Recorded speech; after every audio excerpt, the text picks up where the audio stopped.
കുറച്ചു മുമ്പ് ആ കൊച്ചി രവി എന്ന് പറയുന്നവൻ വന്നിട്ട് വന്ന് സാറമ്മേന്ന് വിളിച്ചു ഇവിടെ പടിഞ്ഞാറ് വശത്തം കണ്ട്.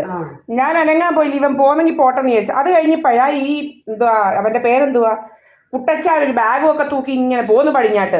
ഇവിടുന്ന് ഏതാണ്ട് ഇവർമാരുടെ ഡ്രാമ എന്ന് പറഞ്ഞാൽ ഇവിടുന്ന് ആരാണ്ട് പോയി, അപ്പൊ ഇവനിങ്ങനെ ഇതുവഴി ഇങ്ങനെ പോവാന്നുള്ളതാ ഡ്രാമയൊക്കെ. ഇവിടുന്ന് ആണുങ്ങൾ ആരാണ്ട് ഇറങ്ങിപ്പോയെന്നുള്ള ഡ്രാമയൊക്കെ കേട്ടോ. ഇവൻ ഈ കോമ്പൗണ്ടിൽ കാലുകുത്താൻ ഞാൻ സമ്മതിക്കത്തില്ല. ഇവനെ ഇനി ഇവിടെ കയറി ഇവനെ തല്ലി ഓടിക്കും. ഞാൻ പോലീസിനെ വിളിക്കും ഇവനെ ഇനി ഇവിടെ കയറിയാല്. ഇവിടെ ഈ ഡ്രാമയൊന്നും വേണ്ട, ആണുങ്ങൾ ഇവിടുന്ന് ഇറങ്ങിപ്പോയെന്നുള്ള ഡ്രാമയൊന്നും.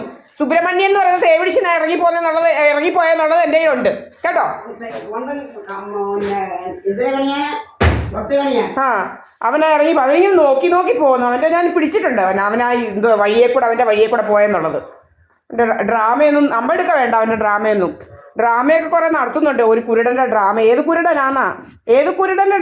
കുരുടനായിട്ടാണ് ഡ്രാമ ഉണ്ടാക്കുന്നത്? ഞങ്ങളുടെ വീട്ടിലാണ് ഇരിക്കുന്നത്. നിന്നെ ഇതിനകത്തെങ്കിലും കാണുന്ന രീതിയിലേ ഇല്ല ഞാനും എൻ്റെ അമ്മയുമായിട്ടിരിക്കുന്നത്.